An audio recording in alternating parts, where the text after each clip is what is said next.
हम चलते हैं एचटीटीपी के टॉपिक के बारे में। जो एचटीटीपी जो रहती है वो दो टाइप की रहती है। एचटीटीपी रहती है वो एक रिक्वेस्ट रहती है और रिस्पॉन्स रहती है, जहाँ से हम मैसेज भेजते हैं और आप जहाँ से हमें रिप्लाई आता है। ठीक है, इन शॉर्ट ईजी वे में इसका मतलब यही है, एक तरह से रिक्वेस्ट भेजना और एक तरह से रिस्पॉन्स भेजना।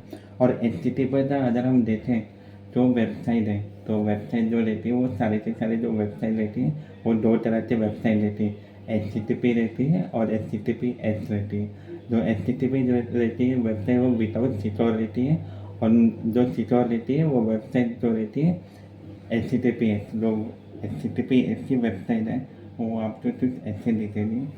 अगर हम जाए फेसबुक पे, ठीक है, एड्रेस डालते तो www डालते तो ये क्या है, www वर्ल्ड वाइड वेब है। ठीक है, तो वर्ल्ड वाइड वेब मतलब हर जगह से दुनिया तो लोग जो रहते हैं वेबसाइट में, ब्राउजर में, गूगल में ये फेसबुक सर्च मार रहे हैं। जैसे मैंने सर्च मारा फेसबुक तो www आने लगी, कहाँ से, उसका एड्रेस नहीं है, तो एड्रेस से दिए आपका क्या है HTTP।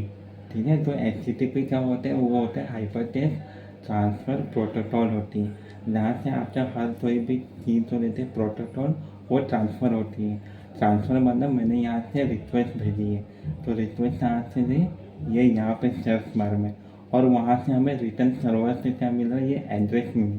अब ये रिक्वेस्ट में क्या मिली हमें, रिस्पॉन्स में ये मिली, क्या मिली, वेबसाइट मिली फेसबुक की। ठीक है, तो ऐसे यहाँ से मैंने रिक्वेस्ट भेजा, रिक्वेस्ट क्या भेजा, अमेज़न। ठीक है, अब मैंने यहाँ पे अमेज़न रिक्वेस्ट भेजा और रिस्पॉन्स में मुझे क्या मिली, HTTPS मिली, और यहाँ पे मुझे पूरा का पूरा एकदम पेज शो होने लगा। ठीक है, तो इस समय जब क्या होता है, अगर कोई भी चीज़ अगर रिक्वेस्ट आप भेजें तो आपको रिस्पॉन्स मिलना ज़रूरी है। तो रिक्वेस्ट और रिस्पॉन्स के लिए हर वेब ब्राउज़र के लिए बहुत ज़रूरी है, हर वेबसाइट के लिए, हर बिजनेस जो वेबसाइट डेवलप करते हैं अपनी वेबसाइट के लिए, बिजनेस के लिए, तो उसके लिए HTTP और HTTPS ज़रूरी है। तो HTTPS आपको कहाँ से मिलेगा, आपको कहीं डोमेन में जाना पड़ेगा, डोमेन के लिए आपको उसकी सर्टिफिकेट खरीदनी पड़ेगी जो पेड रहती है। तो पेड विदाउट पेड वाली नहीं आती, विदाउट पेड वाली 1-2 महीने रहती है, चलती है, वरना वो तरफ हो जाती है। तो उसके लिए आपको डोमेन में जाना पड़ेगा, डोमेन से आपको ये सर्टिफिकेट खरीदनी पड़ेगी। थोड़ी सेटिंग रहती है, वो सेटिंग आपको पूरी की पूरी करनी पड़ती है। इन शॉर्ट मैं आपको ये बताना चाहता हूँ कि जैसे भी कोई भी वेबसाइट रहती है या कोई भी एड्रेस रहते हैं, अगर हर एड्रेस से कोई भी पाथ रहता है उसको अगर आपको एड्रेस तक पहुँचाना है तो एक परफेक्ट सिक्योर पाथ रहनी ज़रूरी है।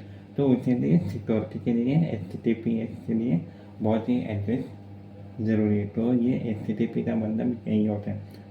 ठीक है, तो दोस्तों आप तो अगर ये HTTPS अगर अच्छे से समझा हो ना, तो उसके लिए चैनल को सब्सक्राइब करें और फॉलो करें। ठीक है, हम चलते हैं HTTP के टॉपिक के बारे में।